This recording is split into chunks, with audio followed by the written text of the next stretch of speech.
Hi, it's Glenn McQueenie, and thanks for joining me for another episode of my podcast series called 25 Minutes to Successful Niches. Today, I'm pretty stoked to have Reuven Gorscht who is the CEO of MoveSnap, which is a company I really admire. And I think really, well, first of all, Reuven, welcome to the call. Hey, Glenn. Great to be here. Thank you for having me. Yeah, well, I'm excited. Going to talk about a lot of cool stuff, and we're going to learn. Really, I love your story about the niche that you've really created in the marketplace. But before we get there, let me just give you a quick background of Reuven, and then you can fill in the blanks if I miss anything. So, here's what I know about Reuven. He created MoveSnap, which is really just a great company that helps anyone who is moving to organize and get all the moving tasks done seamlessly.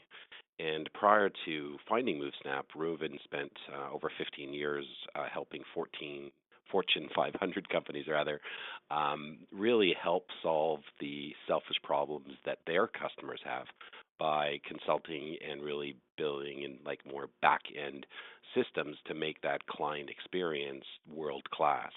And I really think that finding your niche is about trying to solve the selfish problem that your perfect or ideal customer has. And I think it's all about answering that question: what's keeping your customer awake at night? What's their biggest problem? What's their biggest fear? And then how can you provide a unique solution to solve that selfish need? And when you provide that solution, it's really adding value to all parts of your business, but more importantly, the perceived value of your customer. So I know with MoveSnap, Reuven, you can fill in after this, but I know it was really created to solve that selfish problem of people who have decided to move by really almost creating that concierge service that helps them from anywhere from getting their utilities, their phone, internet, uh, cable, and a whole bunch of things. So, welcome, Reuven. I'll let you talk now. Let me just tell or ask you that question: how did you discover this niche, and how did you just grow your business so rapidly by solving those problems? Sure, Glenn. No, again, thank you for the kind introduction. I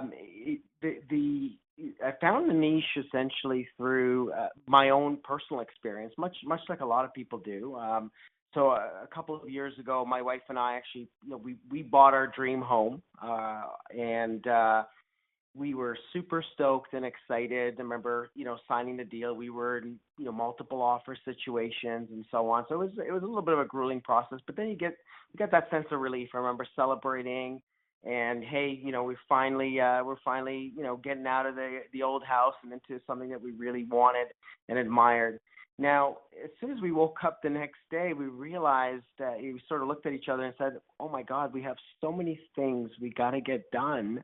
And our closing was fairly short. I think it was about 45 days as part of the conditions. And the next few weeks that ensued were extremely chaotic in arranging movers and getting stuff done with the lawyers and so on. And of course, we're both working. We've got young kids, and life still needs to go on. But I remember going through this chaotic period of just stress. I'd literally wake up at 3 a.m. Thinking of all the things I need to get done in that day, in addition to all the other obligations.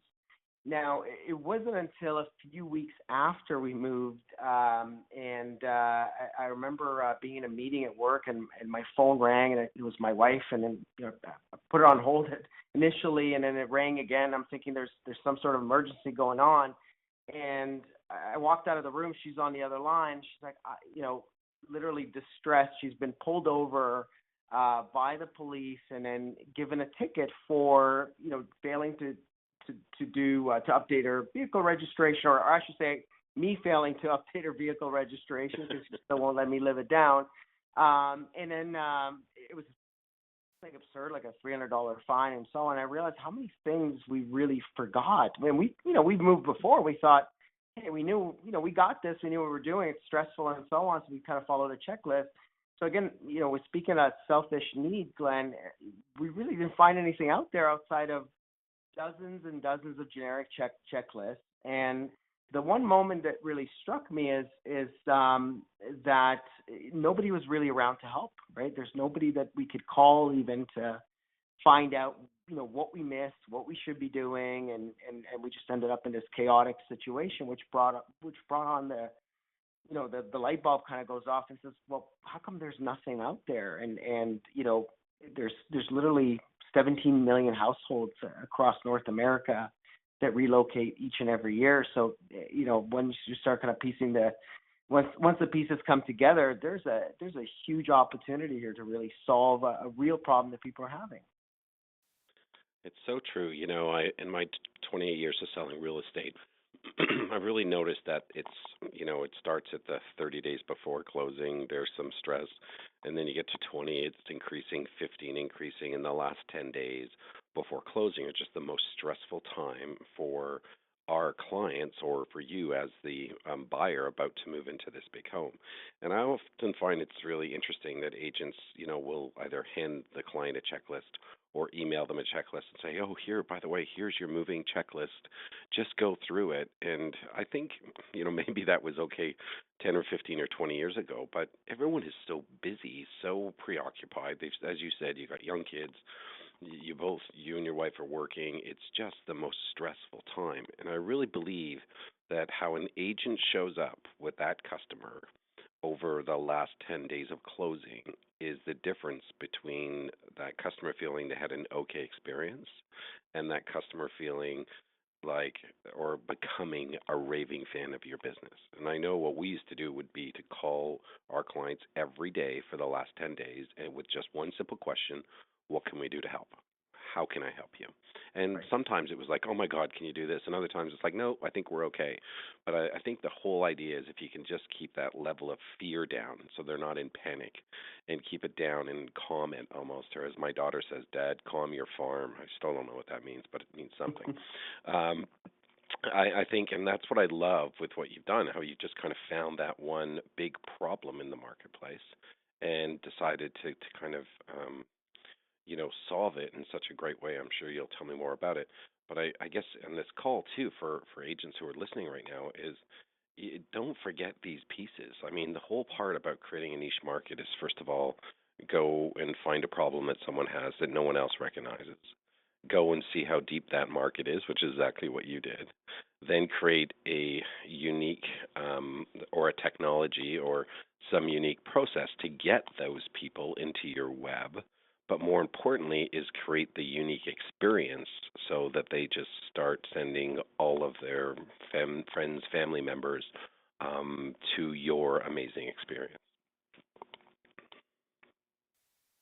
Yeah, I would fully agree with that statement, Glenn. One of the things, and again, coming from a background of working with some of the largest brands in the world, and we're talking, companies like Under Armour and Apple and Starbucks and so on. And obviously, those are household names, right? But and when you think about, coffee, for example, people automatically associate with Starbucks, right? And you got to think to yourself, well, why aren't they coming up with all the other, there's so many brands.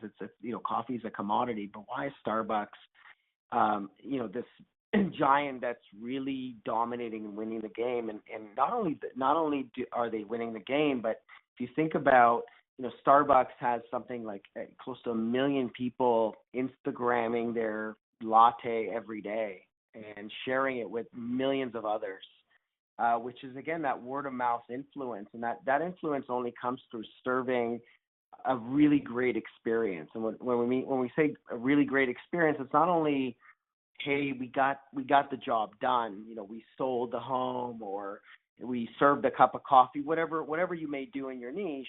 It's really that experience that goes over the top, right? When you go over the top, if you've ever had a great experience with a brand or a person that you've told other friends and family about and told them completely unincented, right? It was, hey, guess what? I went to this restaurant and it was just absolutely phenomenal and you'll never guess what they did. It's always those little things, Glenn, as you mentioned, that little check-in with the client on how things are going, the little thing about showing up on their move day with some sort of food and drink that creates that memorable experience that gets people talking, right? And because we can't help it but reciprocate when somebody does something, especially at a time when we're in need, right? Mm-hmm. Well, I think people. I think they don't always just respect what you do. I think they respect more how much you cared and how much you actually thought about them during this process, and then tried to remove as many obstacles as you can. So it's just it's easy, fast, quick. And just take all that stress away. Like it's a lot of stress from when you firm up your transaction, you're happy, you're telling all your friends and family to get to the finish line of actually moving in. Yeah, exactly, right. And then it correlates to asking yourself the question of what business are you in? Are you in the sales business, or are you in the service business, right? Because I think a lot of that involves what you do and the actions that you deliver. Because it's easy. It's always easy and maybe sometimes intuitive to go for where the money is, right? Where the opportunity is, go for the transaction, move on to the next one, and so on. But obviously, folks that are working well and they're investing in their niche and something that they do and something that they're passionate about, go over and above. And when they do go over and above, it turns that one deal today into 3 deals tomorrow and just multiplies. It's that multiplier effect, right? For sure. I think there's an article I read last week, and it said something like, um, I forget exactly what the heading was, but it was basically most of the great real estate agents you've probably never ever heard of.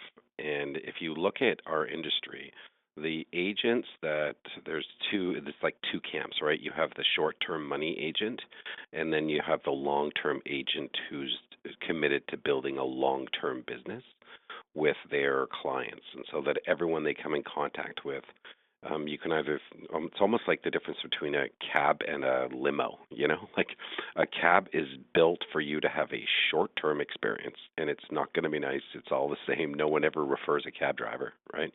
Mm-hmm. But Uber has filled in that gap pretty well. A limo driver has a business card, and it's the same drive to the airport. It's just maybe a slightly different experience, and you can charge a whole lot more for it just by the little things, as you talked about earlier, just by adding those little things that you thought ahead to make the experience perfect for the customer. Right, right. No, absolutely. And time again, it's been proven that brands and companies that do invest in their experience, again, think about the multitude of success at Disney. And anybody that's ever been to a Disney theme park or engaged with Disney in any way of their multiple businesses, vacation properties, and so on, knows that Disney stands for a very particular and curated type of experience, right? And again, people don't mind, when they're at the Disney park to pay $15 or $20 for a meal. They know that it's higher price, but the level of service and the attention to the detail is what brings people in time and time again, and again sharing that experience with others. You wouldn't believe what what great experience we had at Disney or at a Disney cruise and so on. So there's a lot of proof in the pudding in terms of real return on investment when you start thinking about long term, thinking about your business long term, and thinking about what is the value that I'm providing to my clients. And in fact, there's lots of research that even says, and I know personally, I fall into this bucket, but people will pay more for great service. Mhm. Yeah. Well, I think it's all about, I think you win this game when not only do you have a great product, but you have the great service, and I think we've all been through the experience of being at a restaurant where the meal was great, but the service was terrible. And you're just like, oh my God, I can't believe it, because it's just ruined your night. Now you're worried, you're stressed, or the service was great, but the meal was terrible. And it's always what they do when that problem occurs is really how you feel. And I know during university, I was a waiter at the Keg, right, the Keg restaurants, and they really taught me that whole idea of you overfix every possible problem with the customer. And you'll experience they still do it today. Like I go to the Keg and eat a lot because I just know the food's going to be fine and the service will be really great. And I remember whenever we had any type of glitch, we would go right to the manager before the customer even really, they might have just complained quietly about it, and then the manager would come over and it's like, you know what, let me buy your bottle of wine, like over fix it, here's some dessert. We're really, really sorry. And that's why, they just continue to be successful, and they're not the cheapest restaurant out there. Right, right. No, I absolutely. And in fact, I just experienced that very Keg experience this past weekend, and one of the folks that I was with actually asked the waitress about their specific training program. So it is really interesting to hear just how many weeks and months go into again making sure that experience is flawless. And stuff's going to happen. If you're in the restaurant business, if you're in real estate, something's bound to happen. There's a lot of complexities in what we do. But you're absolutely right, Glenn. It's when things go sideways, how do you react, and are you there to rectify it and make it right? Right. So what are some of the stress points that you've noticed and built your model? So what have you done to kind of go, oh, there's a stress point, and here's your solution? Because I know you've got, and I think for the people listening right now, it's really about if you can anticipate that here's going to be a whole bunch of, little mini problems, and they might not be, they're not going to kill the deal, but they're totally going to change the experience. So just tell me a little bit how, because I love MoveSnap, and how you've just kind of solved each touch point, almost from, say, 45 days out right up until closing. And then I know you guys even do it afterwards. And what I love about it is the agent doesn't have to think about this. It's not the agent's unique ability. Their unique ability was finding a house, selling a house, negotiating the offer, removing the conditions, shepherding it through closing. But they're not always the best people at dropping by and dropping off the pizza or just calling everyone the last 10 days before closing. Right, right. So it's funny. It's a really great question, Glenn, because what we did in the first and foremost process before we ever even wrote a single line of code was literally go out and we interviewed about 150 individuals that have recently gone through a move. And these weren't 5-minute conversations. Some of them were an hour and a half long.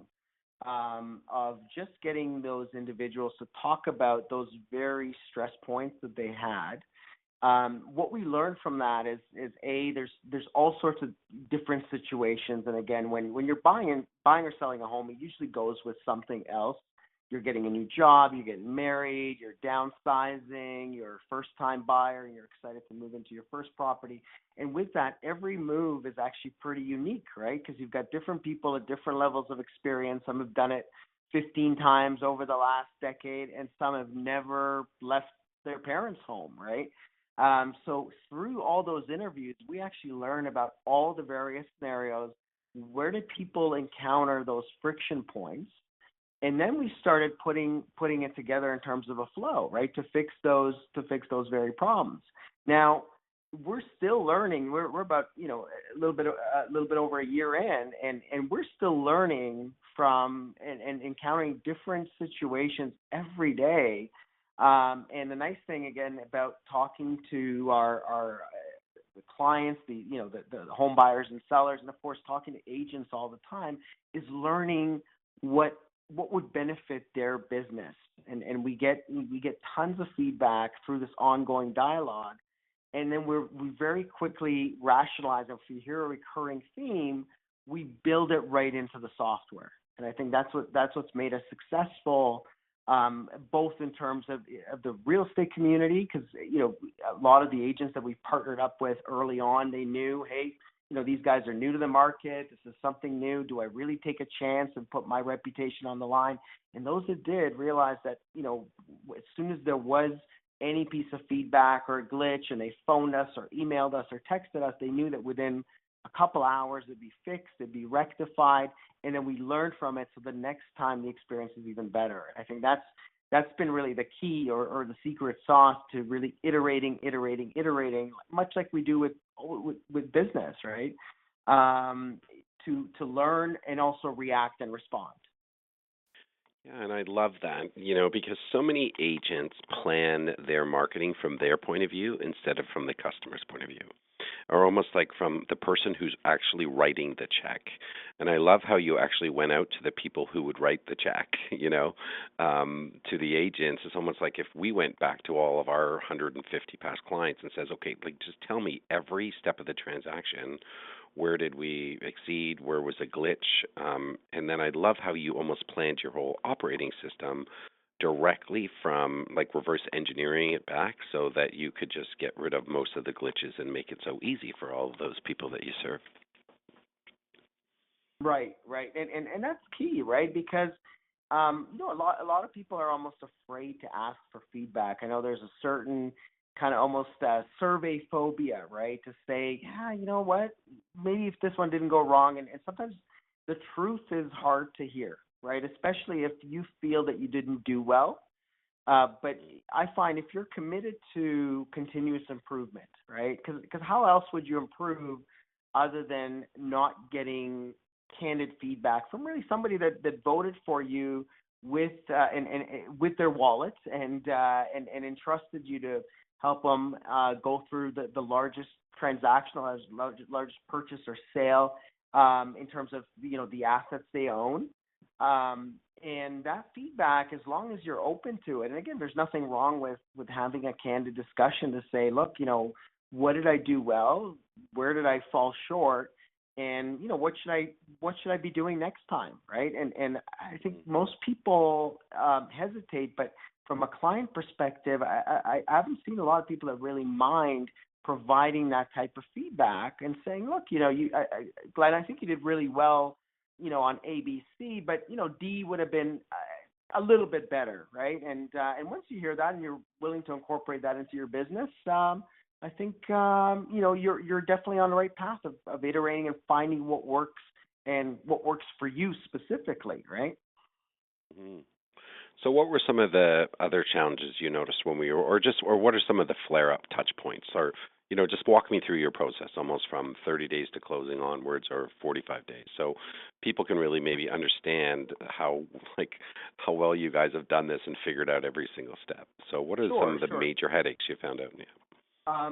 So again, the headaches kind of depend on different situations, but the commonalities that we find, again, because relocation or the closing process in general is so fragmented, there's so many different parties that you have to deal with. The number one thing that we find sort of is one of the most popular friction points is really the whole aspect of connecting, disconnecting utilities. That's when you don't know necessarily who is my current utility. A lot of people actually are not aware. They've been paying the bills, but they're not sure. And if I'm, even if I'm moving down the street, sometimes you'll get a new provider, and then what's the process? And a lot of it is fairly vague. So, for example, we've automated that. We identify based on the buyer's or seller's address. Here's your current utility. There's your next utility, and literally within a couple of clicks and about 10 minutes of effort, that entire process becomes seamless. It's literally ABC. You're done. Move on to the next one. No need to call, no need to spend a couple hours on hold, only to realize that you've been transferred to the wrong department. I think we've all been there with some organizations we deal with. So utilities is one. The other thing, Glenn, is the average household we find has to notify about 15 to 20 different businesses that they deal with of their address change.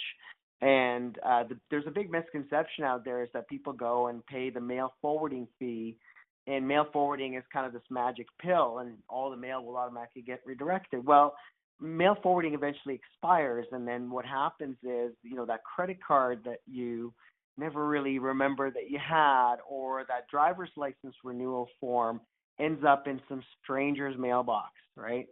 And then you end up in these very unpleasant situations where, the collection agency starts calling. We've seen folks, for example, that fail to notify immigration, and there's some very serious legal implications there. And it's not for ignorance. It's just that people don't know what they don't know. There's a lot going on, as you mentioned, in that, in those last 30 days. And if there's one thing that falls through the cracks, it can end up costing a lot of stress, a lot of frustration, and it sort of triggers that whole thing that I'm sure, many folks in the industry have heard from clients.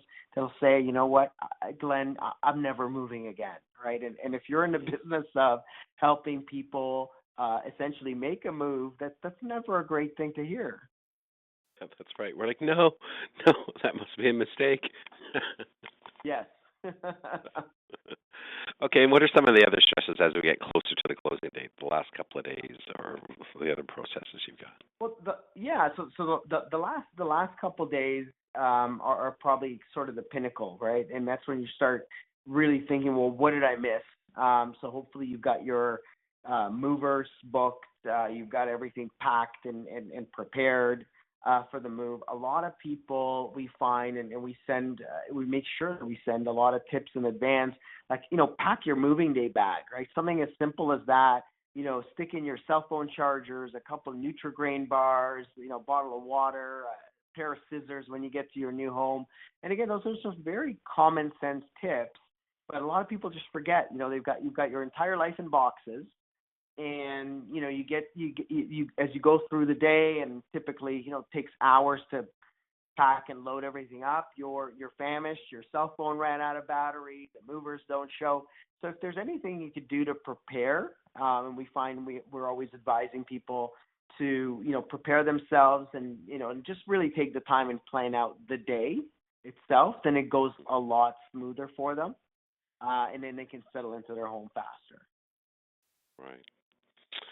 Well, Reuven, I got to thank you so much for joining me on this, because I think you've kind of maybe just shown the light for a lot of realtors right now on how it's the small things that matter. And if you're really going to build a great niche market, typically in a niche market, they're paying you a lot more. Like, they're like your perfect clients, perfect fit. They're willing to pay you for, the perceived value of your services. And I think for all the agents who, if they can, create this type of concierge service, um, it's just going to make, it just makes the last part of, the McQueenie method, which is, creating that unique experience, really, which I think is the most important factor. People love to tell stories about, like, great things that happen, but they tell way more people when bad things happen. And I think the more that we can just get rid of all the bad stuff and create these, like, winning formula experiences for people.